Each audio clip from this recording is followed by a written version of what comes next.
Yes सरकार, नमस्कार। माहौल जबरदस्त शानदार सर, पढ़ाई जमाजम माहौल तरह से शानदार वाली आपके एंड पे हो रही है। आओ बच्चों, हम अगला टॉपिक पढ़ते हैं। क्या बड़ा ही सुंदर topic, TDS and TCS. Sir पहले बात करेंगे टीडीएस की, फिर बात करेंगे टीसीएस की। अच्छा, आपने इनकम टैक्स में टीडीएस और टीसीएस पढ़ा होगा, है ना? उससे कोई मतलब नहीं बेटा, ये जीएसटी वाला टीडीएस एंड टीसीएस है बच्चों। आइए बच्चों, टीडीएस की बात करते हैं। बड़ा ही सुंदर सेक्शन है, छोटा टॉपिक है पर बड़ा ही काम का टॉपिक है, ठीक है? आइए बच्चों, TDS section number 51 of the CGST act. मालिक, सबसे पहली बात मैं तुम्हें समझा देता हूं बेटा कि टीडीएस की बात कब आएगी। जब भी सपोज यशवंत मंगल ने गवर्नमेंट से, एक एग्जांपल के लिए, टीडीएस डायरेक्टर अगर रेसिपिएंट ये लोग है, कौन? गवर्नमेंट या गवर्नमेंट डिपार्टमेंट वगैरह, हम पढ़ेंगे 2 मिनट बाद बेटा, तो ही टीडीएस कटेगा। और वो भी कब? जब contract value of taxable supplies of goods और services, taxable goods taxable service होनी चाहिए, जिसका contract value is exceeding 2.5 lakh without GST. GST हटाने के बाद एक्सीडिंग 2.5 लाख होना चाहिए बेटा, और वो भी टैक्सेबल गुड्स टैक्सेबल सर्विसेज का टर्नओवर का कॉन्ट्रैक्ट वैल्यू, ठीक है? किसी कॉन्ट्रैक्ट वैल्यू में टैक्सेबल सप्लाईज भी और एग्जाम भी है बेटा, तो एग्जाम हटा के केवल टैक्सेबल वैल्यू देखो कितने का कॉन्ट्रैक्ट है, और विदाउट जीएसटी टैक्सेबल वैल्यू अगर एक्सीडिंग 2.5 लाख है एक्सक्लूडिंग जीएसटी, तो वहां पे टीडीएस काटने की लायबिलिटी आएगी। और वो भी कब? जब रेसिपिएंट ये लोग है तो। इनके अलावा कोई रेसिपिएंट है, कोई टीडीएस की लायबिलिटी नहीं आती है। जैसे यशवंत मंगल को आपने कोई कॉन्ट्रैक्ट दिया 10 लाख रुपए का टैक्सेबल वैल्यू का बेटा, 10 लाख प्लस जीएसटी, सर कोई टीडीएस की लायबिलिटी नहीं आएगी, कोई यशवंत को टीडीएस नहीं काटना है। पर यही 10 लाख का कॉन्ट्रैक्ट, सर यही 10 लाख का कॉन्ट्रैक्ट यशवंत को दिया होता किसने? सेंट्रल गवर्नमेंट ने, सेंट्रल गवर्नमेंट के किसी डिपार्टमेंट ने, एस्टेब्लिशमेंट ने। तो यस, जब जब वो डिपार्टमेंट में को पेमेंट करेगा तब तक 2% टीडीएस काटेगा बेटा। ओके, पढ़ना ध्यान से बेटा। सर अब किन किन लोगों को टीडीएस काटने की रिक्वायरमेंट आती है? कटा। सर क्या कटा? टीडीएस कटा। सर अब टीडीएस काटने की लायबिलिटी किनको आती है बेटा? सर सेंट्रल गवर्नमेंट या स्टेट गवर्नमेंट के डिपार्टमेंट या एस्टेब्लिशमेंट को, लोकल अथॉरिटी को एंड गवर्नमेंटल एजेंसीज को। Further following persons are also notified under section number 51(1)(d). Sir an authority or a board or any body set up by an act of parliament or a state legislature या फिर establish by any government, पर जिसके अंदर 51% or more participation by way of equity or control किसका है? Government का है, to carry out any function. भले वो set up by an act of parliament हो या भले वो एस्टेब्लिश्ड बाय एनी गवर्नमेंट हो, दोनों में 51% और मोर स्टेक किसका होना चाहिए? गवर्नमेंट का। तब जाके सर क्या होगा? टीडीएस की लायबिलिटी आएगी उस बॉडी को अगर हमने कॉन्ट्रैक्ट लिया 2.5 लाख से ऊपर का बेटा। Sir then society established by the central government or state government or any local authority बेटा। Then public sector undertakings, PSUs के भी टीडीएस काटने की लायबिलिटी आती है अगर पीएसयू को मैंने कोई सर्विसेज दी तो, सर्विसेज या गुड्स दिया है एक्सीडिंग 2.5 लाख तो। और एक और पॉइंट इस बार ऐड हुआ है मेटल स्क्रैप वाला, वो ये देखिए बेटा अमेंडमेंट, तो मैंने आपको अमेंडमेंट के पेज दिए सर, उसमें क्या लिख दिया है, क्योंकि बुक प्रिंट होने के बाद ये अमेंडमेंट आया था बेटा, ये रहा। Sir any registered person receiving supplies of metal scrap from other registered person, जो मेटल स्क्रैप सप्लाई कर रहा है वो भी रजिस्टर्ड पर्सन है, मेटल स्क्रैप जो रिसीव कर रहा है वो भी रजिस्टर्ड पर्सन है, तो यहां पे 2% टीडीएस कट होगा अगर contract value is exceeding 2.5 lakh तो बेटा। क्या बच्चों? चलिए सर, तो ये लोग अगर रेसिपिएंट है, इनको मैंने सप्लाई किया इनमें से किसी भी पर्सन को बेटा, और फोर्थ ये मेटल स्क्रैप वाले रजिस्टर्ड पर्सन बेटा। क्लियर? तो ऐसे केस में इनको अगर मैंने सप्लाई किया है और सर यहाँ पे मैं सप्लायर हूं, ये लोग रेसिपिएंट है, इनमें से जो भी लोग है ये क्या है? रेसिपिएंट है, और यहाँ पे contract value is exceeding rupees 2.5 lakh, तो ऐसे केस में सर जब भी मुझे पेमेंट करेंगे तब तक 2% टीडीएस कट करेंगे। इंट्रास्टेट सप्लाई था तो 1% सीजीएसटी, 1% एसजीएसटी टीडीएस कट करेंगे। इंटरस्टेट सप्लाई था तो 2% आईजीएसटी टीडीएस कट करेंगे बेटा। क्लियर? पर हाँ सर यहां बोल दिया क्या? Following people are not liable to deduct the TDS. सबसे पहली बात सर, इन लोगों ने आपस में ही एक दूसरे को सप्लाई किया है। इन लोगों ने, जैसे एक पीएसयू ने दूसरे पीएसयू को सप्लाई किया या एक पीएसयू ने लोकल अथॉरिटी को सप्लाई किया, कोई टीडीएस काटने की जरूरत नहीं है, भले कॉन्ट्रैक्ट वैल्यू एक्सीडिंग 2.5 लाख है। पर मेटल स्क्रैप वाले केस में ध्यान रखना बेटा, मेटल स्क्रैप वाला सप्लाई करने वाला भी कौन है? रजिस्टर्ड। रेसिपिएंट भी कौन है? रजिस्टर्ड। बस उसको छोड़ दो, हमेशा टीडीएस कटेगा बेटा वहां पे।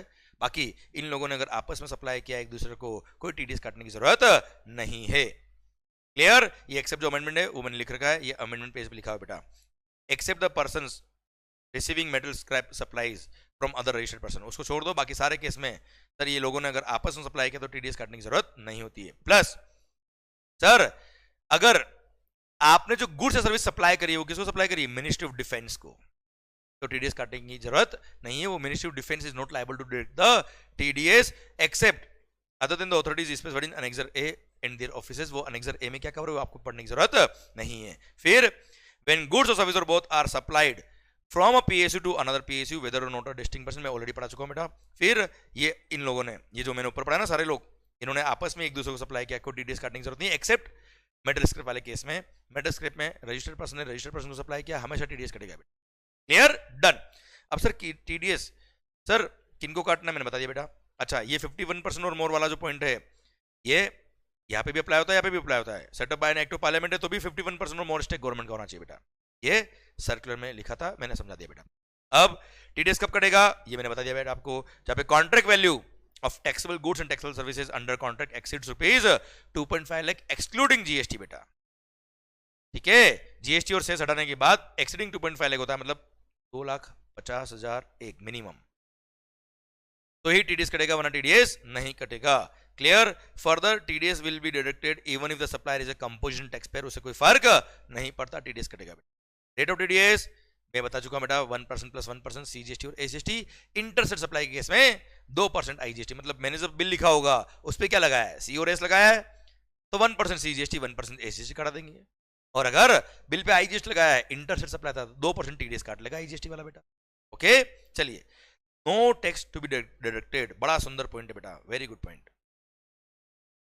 मैं तुम्हें समझाता हूं बच्चों ये पॉइंट। मालिक, टीडीएस कब नहीं कटता? मान लो महाराष्ट्र स्टेट गवर्नमेंट ने, किसने बेटा? महाराष्ट्र स्टेट गवर्नमेंट ने यशवंत मंगल को कॉन्ट्रैक्ट दिया। Yashwant Mangal is registered in Delhi. अब यशवंत मंगल सप्लाई कर रहा है सर्विसेज। अब महाराष्ट्र स्टेट गवर्नमेंट ने मेरे को कॉन्ट्रैक्ट दिया, कहां के लिए? दिल्ली में कोई बिल्डिंग है महाराष्ट्र स्टेट गवर्नमेंट की बेटा, महाराष्ट्र स्टेट गवर्नमेंट की कोई बिल्डिंग है, उसका रिपेयर मेंटेनेंस का कॉन्ट्रैक्ट उन्होंने यशवंत मंगल को दिया बेटा। तो सर अब Yashwant Mangal is supplying services to Maharashtra state government in relation to any immovable property. तो ऐसे केस में प्लेस ऑफ सप्लाई क्या होता है? जहां वो इमूवेबल प्रॉपर्टी लोकेटेड होती है वही प्लेस ऑफ सप्लाई होता है। वो इमूवेबल प्रॉपर्टी कहां लोकेटेड है? दिल्ली। अब सप्लायर भी दिल्ली का, प्लेस ऑफ सप्लाई भी दिल्ली, तो सप्लायर ने अपने बिल पे क्या लगाया होगा? CGST plus Delhi SGST. और पेमेंट करने वाला कौन है? Maharashtra state government. वो कहां रजिस्टर्ड है? महाराष्ट्र में। अब आप मुझे बताओ, महाराष्ट्र स्टेट गवर्नमेंट जो महाराष्ट्र में रजिस्टर्ड है, क्या वो दिल्ली का एसजीएसटी 1% टीडीएस काट पाएंगे? और काटा तो क्या दिल्ली वाले गवर्नमेंट को कैसे जमा कराएंगे? उनका रजिस्ट्रेशन तो वहां पे है ही नहीं बेटा। इसीलिए गवर्नमेंट ने यहां बोल दिया क्या कि जहां पे सप्लायर का location and place of supply same state है, दिल्ली दे, which is other than the state of the recipient, recipient Maharashtra का, जैसे केस में कोई टीडीएस काटने की जरूरत नहीं, क्योंकि प्रैक्टिकली वहां पे महाराष्ट्र स्टेट गवर्नमेंट दिल्ली वाला एसजीएसटी कैसे कलेक्ट करेगी, कैसे पे करेगी बेटा, इसलिए कोई टीडीएस काटने की जरूरत नहीं है। बाकी हर केस में अगर कॉन्ट्रैक्ट वैल्यू एक्सीडिंग 2.5 लाख है taxable goods or taxable service का, तो टीडीएस काटने की जरूरत होती है। Clear? Done. Value of supply मैं ऑलरेडी बता चुका हूं बेटा, क्या वैल्यू में टीडीएस को इंक्लूड, वैल्यू में जीएसटी को इंक्लूड करने की जरूरत नहीं है। Value shall include all other taxes but value shall exclude CGST, SGST, UTGST, IGST and GST compensation cess. Deposit of TDS with the government. अब टीडीएस जो कट किया है वो अगले महीने की 10 तारीख तक जो गवर्नमेंट डिपार्टमेंट्स वगैरह है जिन्होंने टीडीएस काटा है बेटा, टीडीएस डायरेक्टर्स, वो क्या करेंगे? एवरी मंथ खत्म होने के बाद जीएसटीआर 7 का फॉर्म होता है, वो फॉर्म फिल करके अपना जीएसटी का स्टेटमेंट, जीएसटी का रिटर्न फाइल करेंगे by 10th of the next month, और 10th of the next month तक इनको जो भी पूरे महीने में टीडीएस काटा है वो सब जमा कराना पड़ता है। अगर लेट हुए तो 18% पर annum इंटरेस्ट भी पे करना पड़ेगा इनको टीडीएस के अमाउंट पे। ओके मालिक। फिर सर जो टीडीएस काटता है टीडीएस डायरेक्टर, वो टीडीएस डायरेक्टरी को टीडीएस सर्टिफिकेट भी देगा इन फॉर्म नंबर जीएसटीआर 7A कि हमने इतना टीडीएस काटा है, इस काम के लिए काटा है, इस कॉन्ट्रैक्ट के अगेंस्ट काटा है, इस बिल के अगेंस्ट काटा है बेटा। ओके। फिर सर मंथली रिटर्न फाइल करना पड़ता है 10th of the next month तक इन फॉर्म नंबर जीएसटीआर 7। ओके। और सर जैसे ही इधर से टीडीएस कटेगा, जैसे ही डिपार्टमेंट जीएसटीआर 7 सबमिट करेगा, सर आपके सर इलेक्ट्रॉनिक कैश लेजर में अमाउंट रिफ्लेक्ट कर जाएगा, जिसका टीडीएस कटा है वो उसके इलेक्ट्रॉनिक कैश लेजर में आ जाएगा। जैसे भाई आज मान लो ये महाराष्ट्र स्टेट गवर्नमेंट ने, मान लो मैंने काम महाराष्ट्र में ही किया होता, प्लेस ऑफ सप्लाई महाराष्ट्र ही होता, मैंने बिल पे आईजीएसटी लगाया होता, आईजीएसटी का 2% टीडीएस काटा होता उन्होंने, वो जो अपना जीएसटीआर 7 सबमिट करेंगे उसमें मेरा जीएसटी नंबर लिखेंगे, यशवंत मंगल का हमने 2% टीडीएस इतना कट किया, इतना ये जमा कराया 10 तारीख तक बेटा, अलॉन्ग विद दिस रिटर्न। आया ना मालिक। सर जैसे ही रिटर्न सबमिट करेंगे 10th को टैक्स पे करेंगे, सर वो अमाउंट जो उन्होंने कट किया है वो अमाउंट मेरे इलेक्ट्रॉनिक कैश लेजर में रिफ्लेक्ट कर जाएगा, मैं उसको एक्सेप्ट करूंगा, अमाउंट मेरे कैश लेजर में डिपॉजिट हो जाएगा, ताकि मेरी लाइबिलिटी पे करते वक्त मैं उस कैश लेजर को यूज कर लूँ बेटा। 2% उन्होंने टीडीएस काट के गवर्नमेंट को जमा कराया और गवर्नमेंट ने वापस वो कैश लेजर में मेरे जमा करा दिया। बस इससे फायदा क्या हुआ, वो ट्रांजेक्शन ऑन रिकॉर्ड आ गया, कभी टैक्स चोरी का चांस नहीं होगा, क्योंकि जब ट्रांजेक्शन ऑन रिकॉर्ड आ गया, पोर्टल पे लिंक हो गया ट्रांजेक्शन, तो टैक्स चोरी होने का चांस खत्म हो जाएगा। ओके सर, ये टीडीएस का टॉपिक था, खत्म हो गया बेटा। बोलो इतना इजी बेटा। बस अब ये बहुत इंपॉर्टेंट पॉइंट है, एक तरह से समझ लो समरी है बेटा जो हम पढ़ रहे हैं बेटा, कि when TDS is not required to be made, net required to be deducted under GST, कि कब कब टीडीएस नहीं कटेगा। फर्स्ट, जहां पे value of contract is up to 2.5 lakh, 2.5 lakh या उससे कम अगर है तो टीडीएस काटने की जरूरत नहीं है। जब contract value is exceeding 2.5 lakh, पर उसमें टैक्सेबल और एग्जाम दोनों कॉन्ट्रैक्ट में इंक्लूड थे, पर एग्जाम सप्लाईज का टर्नओवर वो जब हटाया कॉन्ट्रैक्ट से, तब कॉन्ट्रैक्ट की वैल्यू 2.5 लाख या उससे कम हो गई। है ना भाई। जैसे कॉन्ट्रैक्ट मिला आपको 10 लाख का, 10 लाख प्लस एप्लीकेबल जीएसटी, इसमें से 8 लाख का सप्लाई क्या था बेटा, एग्जम्प्ट, और केवल 2 लाख के सप्लाईज वर टैक्सेबल। तो भले contract value exceeding 10 lakh, exceeding 2.5 lakh है, पर taxable portion is 2 lakh only, 2.5 lakh या उससे कम था, इसलिए टीडीएस काटने की जरूरत नहीं है। फिर अगर सप्लाईज ही क्या है, एग्जम्प्टेड है, गुड्स क्या है, एग्जम्प्टेड है सर, या फिर सप्लाईज आर नॉट लेवेबल, दारू याद आया बेटा, घूम लो और झूम लो, क्लियर, पेट्रोल डीजल वगैरह सप्लाई करते हो या एल्कोहल लिकर सप्लाई करते हो जिसपे जीएसटी लेवी ही नहीं होता है। जब जीएसटी लेवी नहीं होता है तो there is no point of any TDS. जब टैक्स एग्जम्प्ट है या टैक्स लग ही नहीं रहा है बेटा, तो टीडीएस क्यों काटेंगे बेटा। सर फिर आता है क्या, सरकार वही जो मैंने पढ़ा है आपको, जहां पे सप्लायर, वो दिल्ली वाला example, supplier and place of supply same state में है, which is different from the state of the director, तो ऐसे केस में टीडीएस काटने की जरूरत नहीं है, जो मेरे महाराष्ट्र और दिल्ली वाला एग्जांपल था बेटा। क्या मालिक। सर इसके और भी एग्जांपल मैंने मेन बुक में आपको दे रखे बेटा। देन शेड्यूल 3 वाले ट्रांजेक्शन, जब जीएसटी लेवी नहीं होता है, जीएसटी लगता ही नहीं है, तो टीडीएस कैसे कटेंगे। फिर सर जहां पे रेसिपिएंट पे लायबिलिटी है, रिवर्स चार्ज मैकेनिज्म है, अब जो मैंने सप्लाई किया उसमें रेसिपिएंट पूरा का पूरा टैक्स पे करेगा। अब भाई पूरा suppose 18% is the rate of tax, अब पूरा ही टैक्स आरसी में उसको पे करना है, तो 2% टीडीएस काटने की बात ही नहीं आती ना बेटा। अब रेसिपिएंट तो टीडीएस काटता है, अब रेसिपिएंट को पूरा टैक्स पे करना, तो टीडीएस काटने की बात ही नहीं आएगी, पूरा ही टैक्स वो जमा कराएगा बेटा, क्लियर। फिर आता है क्या, जहां पे सप्लायर कौन है, अनरजिस्टर्ड पर्सन, तो उसने बिल पे टैक्स लगाया नहीं होगा, जब बिल पे टैक्स लगाया ही नहीं, वो आपसे टैक्स ले नहीं रहा है, टीडीएस काटने की बात आती नहीं है। And where the payment relates to cess component, cess भी क्या है, जीएसटी का टैक्स ही तो है बेटा, सेस को तो कभी भी इंक्लूड नहीं करते, सेस के अमाउंट पे कभी भी टीडीएस नहीं करता है, वैल्यू पे टीडीएस करता है बेटा। ओके डन, ये टीडीएस का टॉपिक खत्म होता है। अब बहुत इजी और बहुत छोटा सा टॉपिक था बेटा, बस आपको ध्यान रखना है क्या। अब पता है एक बात और मालिक, ये कहना बहुत आसान है कि अगर आपकी सर्विसेज एग्जाम थी या गुड्स एग्जाम थी तो टीडीएस काटने की जरूरत नहीं। अब क्वेश्चन में पता है क्या आएगा, सर जैसे लिस्ट ऑफ सर्विसेज हमारे कोर्स में आती है, which are exempted under GST, mega exemption list. अब क्वेश्चन देगा क्या, आपने ऐसा कोई काम किया है जो आर्टिकल नंबर 243W या 243G में कवर है, और प्योर लेबर वाला काम किया है, किसके लिए, स्टेट गवर्नमेंट के लिए, कॉन्ट्रैक्ट वैल्यू 10 लाख का।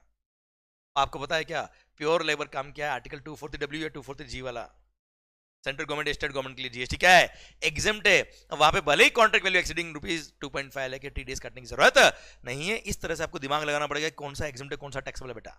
ओके टॉपिक बहुत इजी है, बस दिमाग लगाइएगा कौन सा एग्जाम है कौन सा टैक्सेबल है बेटा। आइए बच्चों, TCS, tax collection at source, again very easy and बड़ा इंटरेस्टिंग टॉपिक है।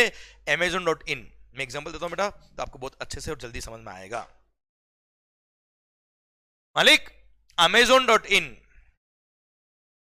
यहां पे मेरी दुकान लिस्टेड है बेटा। मान लो मैं टी शर्ट बेचता हूं बेटा, वहां से आप कस्टमर टी शर्ट वहां देखते हो, पसंद करते हो, फिर टी शर्ट ऑर्डर करते हो। तो जब ऑर्डर करते हो तो अमेजोन आपको नहीं बेच रहा है, वहां पे साफ लिखा हुआ आता है हु इज द सप्लायर। तो टी शर्ट मैं बेच रहा हूं, I am the supplier, Amazon supply नहीं कर रहा है। अमेजोन तो एक केवल प्लेटफॉर्म है, एग्रीगेटर है, जिसने सारे कस्टमर्स को और सारे सप्लायर को एक ही प्लेटफॉर्म पे खड़ा कर दिया। मालिक, अमेजोन की वेबसाइट से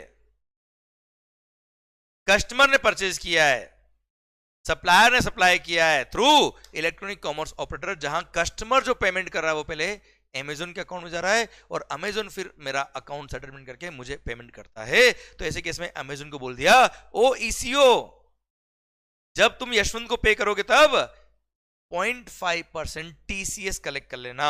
कितना? 0.5%। क्लियर? ध्यान देना, अमेंडमेंट हुआ है, पहले यहां पे रेट ऑफ टीसीएस वाज 1%, अभी कितना हो गया है? 0.5%। ओके, कि net value of taxable supplies का, I repeat, net value of taxable supplies का आपको 0.5% टीसीएस कलेक्ट करना है और रिमेनिंग अमाउंट पे करना है मंगल को बेटा। जब जब वो मुझे पेमेंट करेगा तब 0.5% टैक्स कलेक्ट करेगा आईजीएसटी बेटा, टीसीएस। और अगर इंट्रास्टेट सप्लाई था तो 0.25% सीजीएसटी, 0.25% एसजीएसटी, वो क्या करेगा? टीसीएस कलेक्ट करेगा एंड सर रिमेनिंग अमाउंट मुझे पे करेगा। और सर वो जो ईसीओ है अमेजोन, ये जो टीसीएस कलेक्ट कर रहा है, ये अगेन ये फॉर्म नंबर जीएसटीआर 8 के फॉर्म में अपना टीसीएस स्टेटमेंट सबमिट करेगा by 10th of the next month, और जितना टीसीएस कलेक्ट किया पूरे महीने में इन्होंने सबका, वो टीसीएस जमा कराएगा। एंड सर जैसे ही उसने टीसीएस का रिटर्न सबमिट किया जीएसटीआर 8, हम सब सप्लायर्स के इलेक्ट्रॉनिक कैश लेजर में वो अमाउंट रिफ्लेक्ट करेगा, हम उसको एक्सेप्ट करेंगे और हमारे जो अमाउंट काटा था उसने वो हमारे कैश लेजर में डिपॉजिट हो जाएगा। बस दैट्स इट। सरकार ये प्रोविजन क्यों लेके आया है? ताकि जो भी ई कॉमर्स ऑपरेटर के थ्रू इस तरह के सप्लायर सप्लाई कर रहे हैं, सर उनका ट्रांजेक्शन अमेजोन के थ्रू हुआ है फॉर एग्जांपल, तो वहां पे सर अगर टीसीएस कट गया तो सर अमेजोन वगैरह बड़े लोग हैं, ये तो अपना प्रॉपर अकाउंटिंग करेंगे, प्रॉपर अपना जीएसटीआर 8 फाइल करेंगे, तो वो ट्रांजेक्शन ऑन रिकॉर्ड मेरे पोर्टल पे आ जाएगा, और ऑन रिकॉर्ड मेरे पोर्टल पे आ गया तो मेरे को वो जीएसटीआर 1 में दिखाना ही पड़ेगा, और जीएसटीआर 1 में दिखाया तो मेरे को अपनी सेल रिपोर्ट करनी पड़ेगी, मैं पूरा टैक्स पे करूंगा, तो टैक्स चोरी कम हो, ट्रांजेक्शन सारे डिक्लेयर हो जाए कॉमन पोर्टल पे, इसके लिए टीसीएस के प्रोविजन है, दैट्स इट, और कोई पर्पज नहीं सर। क्लियर? डन। आइए बच्चों, तो सर एक और बात, जहां पे 95 लगता है, क्या लगता है बेटा? 95 याद आया बेटा? ओला, उबर, स्विगी वगैरह बेटा, वहां तो पूरा का पूरा टैक्स ही ईसीओ को पे करना है, as if ECO is the supplier of such services. तो वहां पे टीसीएस की बात नहीं आएगी, पर जहां पे 95 नहीं लगता और जहां पे कस्टमर जो पेमेंट कर रहा है, भले वो गुड्स के लिए हो या सर्विसेज के लिए हो, सर कस्टमर ने गुड्स परचेज किया है, सर्विसेज परचेज किया थ्रू ईसीओ, जहां पे कस्टमर जो पेमेंट कर रहा है पहले ईसीओ के अकाउंट में आता है और फिर ईसीओ अकाउंट सेटलमेंट करता है सप्लायर का, तो ऐसे केस में टीसीएस कलेक्ट होगा। पर taxable goods or taxable services में टीसीएस लगेगा, एग्जम्प्ट गुड्स और एग्जम्प्ट सर्विस अगर है तो टैक्स लगता ही नहीं, तो टीसीएस की बात आती भी नहीं बेटा। क्लियर? समझे मेरी बात? और जहां पे ECO is just acting as an agent, तो भी टीसीएस नहीं लिखता बता। मतलब जैसे कोई वेबसाइट है जिसके थ्रू आपने कोई गुड्स या सर्विस परचेज किया, मैंने वो गुड्स और सर्विस सप्लाई किया, पर कस्टमर जो पेमेंट कर रहा है डायरेक्ट मेरे अकाउंट में आ रहा है, ईसीओ के अकाउंट में नहीं आ रहा है, तो जब पेमेंट इसके पास जा ही नहीं रहा है तो ये टीसीएस कैसे कलेक्ट करेगा? ये तो केवल एक एजेंट की तरह काम कर रहा है, अपना कमीशन बिल लिखेगा मेरे को और मैं कमीशन दे दूंगा इसको बेटा, तो ऐसे केस में टीसीएस नहीं लगता। जहां कस्टमर जो पेमेंट करा वो ईसीओ के अकाउंट में जाता है, फिर वो मेरा अकाउंट सेटलमेंट करता है, तो टीसीएस कलेक्ट होगा। क्लियर? डन। अब सर बता दी क्या net value of taxable supply का मतलब क्या होता है? नेट वैल्यू टैक्सेबल सप्लाई मतलब जैसे जनवरी महीने में मैंने अमेजोन के थ्रू सेल किया 10 लाख रुपए का माल, और सर जनवरी महीने में रिटर्न हुआ कितने का? 4 लाख का माल रिटर्न हो गया, तो net value of taxable supply कितना हुआ? 6 lakh.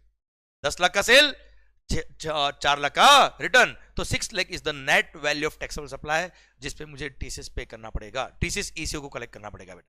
Okay done. Further value shall include all taxes but other than GST वाले टैक्सेस, तो स्टैंडर्ड बात है बेटा पूरे जीएसटी में बेटा। के sir 10th of the next month तक इसको टीसीएस कलेक्ट करके जमा कराना पड़ेगा गवर्नमेंट को बेटा। क्लियर। मंथली जीएसटीआर 8 फाइल करेगा by 10th of the next month. इसको एक एनुअल स्टेटमेंट भी सबमिट करना पड़ता है इन फॉर्म नंबर जीएसटीआर 9B। किसको? ईसीओ, अमेजन की बात करूं बेटा मैं।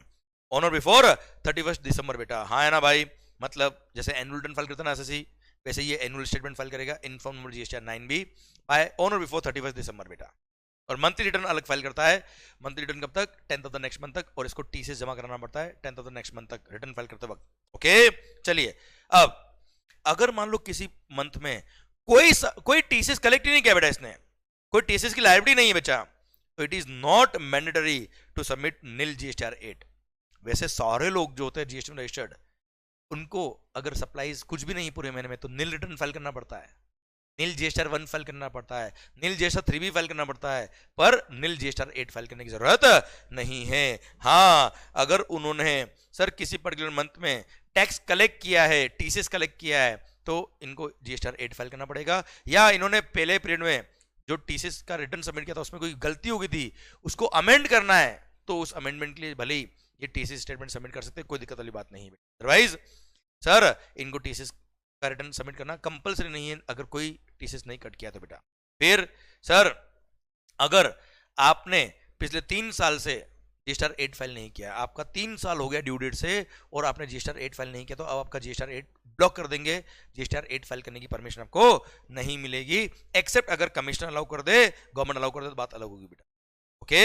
एंड सर अगर आपसे जीएसटीआर 8 फाइल करने में कोई गलती हो गई, तो सर कोई ऑमिशन हो गया, कोई गलती हो गई, तो उसको आप रेक्टिफाई कर सकते हो। Amazon can rectify the mistake, पर कब तक? सर कब करेगा? सब्सिक्वेंट पीरियड का जब जीएसटीआर 8 फाइल करेगा, उसमें प्रायर पीरियड का आइटम में अमेंडमेंट का एक कॉलम आएगा, उसके थ्रू वो amendment of the prior period item कर देगा सर, और उसके थ्रू अमेंड हो सकता है। पर कब तक अमेंड कर सकते हैं? जिस फाइनेंशियल ईयर का वो जीएसटीआर 8 जिसमें गलती हुई थी, जिस फाइनेंशियल ईयर से रिलेटेड है वो फाइनेंशियल ईयर खत्म होने के बाद 30th नवंबर या actual filing of annual statement which ever is earlier तक आपको वो एनुअल स्टेटमेंट को आप तक तब आप उस जीएसटीआर 8 को अमेंड कर सकते हो, उसके बाद अमेंडमेंट अलाउ नहीं होगा। क्लियर। तो रेक्टिफिकेशन ऑफ एरर्स और ओमिशन बेटा, प्रायर पीरियड का मिस्टेक को रेक्टिफाई कर सकते हो, भले वो मिस्टेक आपको ऑन योर ओन अर्जेंट हुई या डिपार्टमेंट के ऑफिसर ने ड्यूरिंग स्क्रूटनी ऑडिट इंस्पेक्शन के टाइम पता करा कि गलती थी आपसे, तो आप रेक्टिफाई कर सकते हो, कोई दिक्कत नहीं बेटा। ओके, पर ध्यान देना बच्चों। सॉरी मैंने क्या गलत बोल दिया है, वापस बोलता बेटा मैं।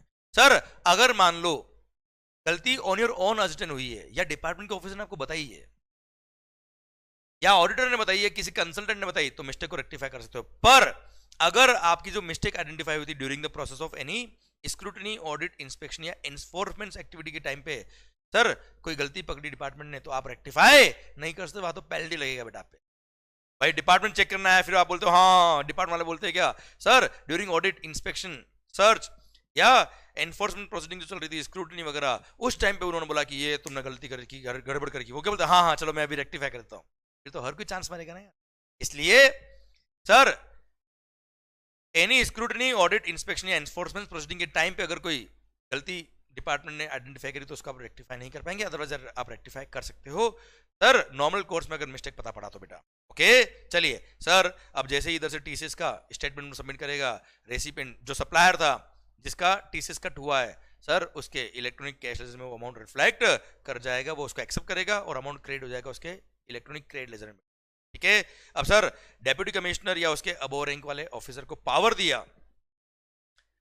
कि वो किसी भी इलेक्ट्रॉनिक कॉमर्स ऑपरेटर से इंफॉर्मेशन मांग सकता है नोटिस इश्यू करके कि मेरे को ये इंफॉर्मेशन चाहिए, इंक्लूडिंग स्टॉक जो आपका कहाँ पड़ा है वो स्टॉक मेरे को बताओ। जैसे अमेजन के वेयरहाउस में स्टॉक पड़ा है, किस किस का स्टॉक पड़ा है, कितना स्टॉक पड़ा है, किन किन गुड्स का आपने सप्लाई किया है, आपके थ्रू कौन कौन से गुड्स सर्विसेज सप्लाई हुई, सबका इन्फॉर्मेशन दो। वो ईसीओ को विद इन 15 वर्किंग डेज ये इन्फॉर्मेशन सबमिट करनी पड़ेगी। अगर विद इन 15 वर्किंग डेज ये ईसीओ इन्फॉर्मेशन सबमिट नहीं करता है, तो सर ईसीओ पे पेनल्टी लग जाएगी अप टू ₹25,000 प्लस सेक्शन 122 जो आपके कोर्स में नहीं आता, उसका पेनल एक्शन भी डिपार्टमेंट ईसीओ के अगेंस्ट लेगा।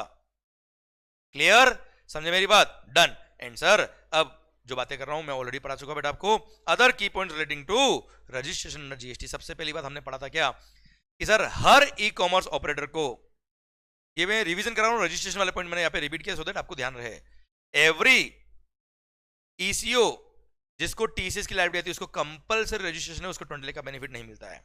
Second, her supplier of goods और सर्विसेज जो ईसीओ के थ्रू सप्लाई कर रहा है उसको भी कंपलसरी रजिस्ट्रेशन है, पर जो सर्विस सप्लाई करते हैं उनको थ्रेशोल्ड लिमिट क्रॉस होगी तब तक उनको रजिस्ट्रेशन क्या दे रखा है, एग्जम्पशन दे रखा है। सेम वे जो गुड सप्लाई करते थ्रू ईसीओ जिनका टर्नओवर थ्रेशोल्ड लिमिट से कम था प्रीवियस ईयर में और करंट ईयर में, उनको भी सर जीएसटी से क्या दे दिया है, एग्जम्पशन दे दिया है रजिस्ट्रेशन कराने के लिए। मतलब यहां पे एक बार पहले बोला था क्या कि उन सप्लायर्स को भी कंपल्सरी रजिस्ट्रेशन है बेटा, पर सेक्शन में 23 का पावर यूज करके इन दोनों को वापस से क्या कर दिया, एग्जाम कर दिया। भले सर्विस सप्लाई कर रहे हो या गुड सप्लाई कर रहे हो थ्रू ईसीओ, अगर आपका थ्रेशोल्ड लिमिट से कम टर्नओवर रहता है तो ऐसे केस में सर आपको रजिस्ट्रेशन एग्जम्पशन दिया गया, रजिस्ट्रेशन कराने की जरूरत नहीं है। भारत माता की जय। क्लियर? ये हम पॉइंट ऑलरेडी रजिस्ट्रेशन चैप्टर में पढ़ चुके थे, ये जस्ट मैंने आपको रिपीट करा है लिंक करने के लिए टीसीएस से बेटा। क्या मालिक?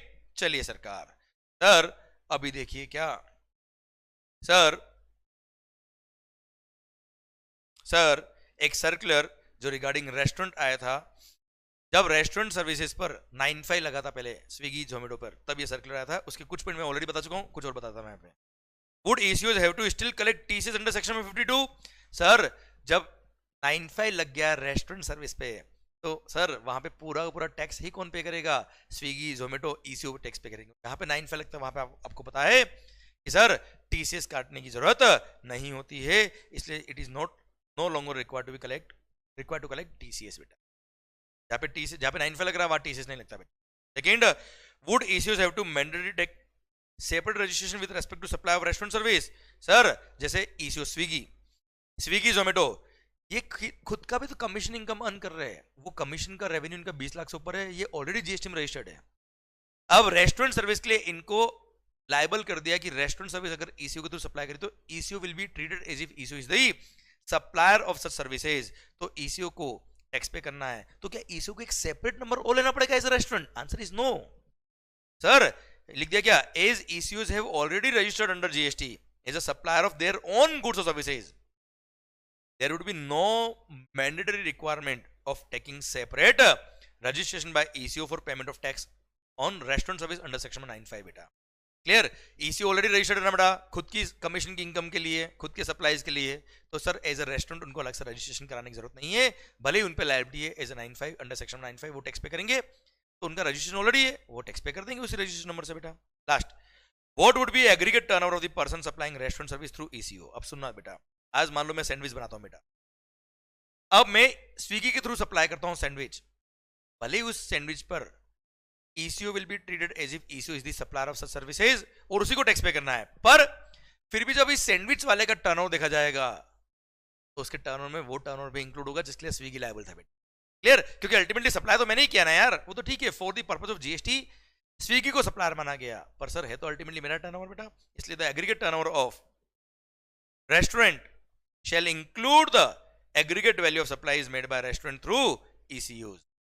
Here, सर तो रेस्टोरेंट के सप्लाईज थ्रू ECO जो हुए उनको एग्रीगेट टर्नओवर में इंक्लूड करेंगे, कोई तकलीफ वाली बात नहीं है। भारत माता की जय। ओके, ये सर्कुलर के पॉइंट भी खत्म होते हैं। अब अगला जो ये सर्कुलर था, sir online network for digital commerce cut कर दीजिए, आपके सिलेबस से हट गया है, और इसी के साथ ये टीसीएस का प्रोविजन भी खत्म होता है। अब भारत माता की जय। सर ये टीडीएस और टीसीएस वाला चैप्टर जो छोटा चैप्टर है पर बड़ा अच्छा और सुंदर चैप्टर है, क्लियर? काम का चैप्टर है। ध्यान रखना, टीडीएस टीसीएस बड़ा अट्रैक्टिव होता है एग्जाम्स के लिए, बहुत अच्छे क्वेश्चन इसके बनते हैं। टीसीएस में अमेंडमेंट भी हुआ, 1% जो रेट ऑफ टीसीएस था उसको कम करके अभी 0.5% कर दिया है। सर जरूर से इसके क्वेश्चन जरूर देखिए आप बेटा। क्लियर? ये चैप्टर खत्म होता है अब, और आपके लिए एक मैसेज लिखा है, CA means challenge it, achieve it, loop it, chartered account. मतलब आपको डेली खुद से चैलेंज लेने, और केवल चैलेंज लेने से कुछ नहीं होता है, चैलेंज को अचीव करना और उसको अपनी आदत बनानी है कि यस को चैलेंज लेने डेली बेस पे। आप सिलेबस कर रहे हो, पढ़ाई कर रहे हो, पढ़ाई के सिलेबस को कवर करने का चैलेंज लीजिए, अचीव करो, उसका लूप बनाइए, डेली बेस पे रिपीट करिए उसको आप। Clear? And definitely one day, one fine day, you will be a professional and you will be a chartered accountant and we all will be proud of you. Okay, इसी के साथ माहौल जबरदस्त शानदार। Thank you so much. And sir इसी के साथ ये टॉपिक भी खत्म होता है अब, ये चैप्टर भी खत्म होता है अब। चैप्टर तो क्या था बेटा, छोटा सा टॉपिक था जिसको मैंने अलग चैप्टर फॉर्म में दे रखा है बेटा, खत्म होता है अब। सर इसके बाद वाला चैप्टर हम पढ़ेंगे कल सर, पर यस यहां तक आपके एंड पे रिवाइज होना चाहिए बच्चों, माहौल बनना चाहिए शानदार वाला बेटा। इसके क्वेश्चंस का लेक्चर मैं आपके लिए अपलोड कर दूंगा बेटा, ठीक है सर। पर आपके एंड पे पढ़ाई ढंग से करिए, मस्त होके करिए, खुश होके करिए, विच इज मोर इंपॉर्टेंट। और हाँ सर, चिराग भाई का जो मैसेज था कि इंटरेस्ट और लेट फी का कैलकुलेशन कैसे होता है सर, तो लेट फी हम पढ़ेंगे रिटर्न वाले चैप्टर में, और इंटरेस्ट का हम पॉइंट पढ़ेंगे इंटरेस्ट वाला चैप्टर, अगला चैप्टर आ रहा है उसमें बेटा, तब मैं आपको अच्छे से समझाता हूँ, आपका आंसर अपना आपको वहां मिल जाएगा। सर मैं वहां पे आपको उसका आंसर दूंगा, क्योंकि वो टॉपिक आएगा, समझेंगे उस टॉपिक को, फिर उसका आंसर मिलेगा तो मजा आएगा आपको बेटा। ओके चलिए सरकार, ऑल द बेस्ट, दुआओं में याद रखिएगा, मस्त होके पढ़िएगा, खुश होके पढ़िएगा, which is more important. Love you lot, take care, bye bye.